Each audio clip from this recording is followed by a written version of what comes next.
Now, they risked their lives in defence of Britain, but many veterans claim their country has let them down in return in their retirement. Thousands of men and women who left the services before 1975 did so without a pension.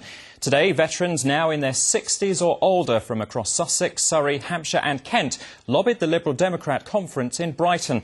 They're asking for the same pension as those who've retired since the mid-70s. Sean Killick reports. Soldiers of the Royal Sussex Regiment on service in Egypt in the 1950s. Any of these young men retiring before 1975 with less than 22 years service would not have received a pension, whereas those leaving after that date would. A memorial to men of the Royal Sussex Regiment stands in the centre of Brighton. Today, veterans from across the armed services gathered. They're campaigning for equal pension rights for those surviving men and women who left the forces before 1975. Jim Monaghan from Storrington served for 14 years. He says despite contributing to the fund, he doesn't receive a pension and is several £1,000s a year worse off.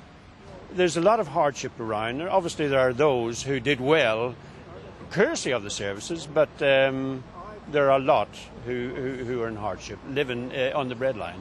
In fact, I have a friend who works in soup kitchens in Worthing, and he knows some ex-servicemen of that era who go there regularly.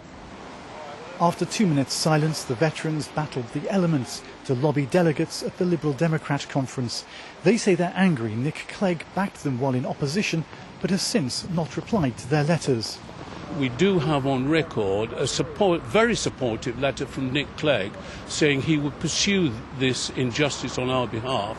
But lo and behold, once he became Deputy Prime Minister in May of 2010, we get no response from him. The spokesman for Nick Clegg says he's not intentionally ignored the campaigners, but has left it to the Ministry of Defence to respond. And she added that Mr Clegg remains supportive of their cause, but it would be too costly to implement in the current economic climate. An MOD spokesman said the pension amendments were determined by the Social Security Act 1973.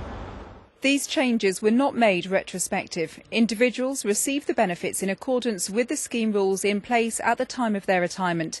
There are no plans to amend the arrangements. However, the veterans vow to continue their fight until the last man stands. Sean Killick, BBC South Today, Brighton. Still to come in this evening.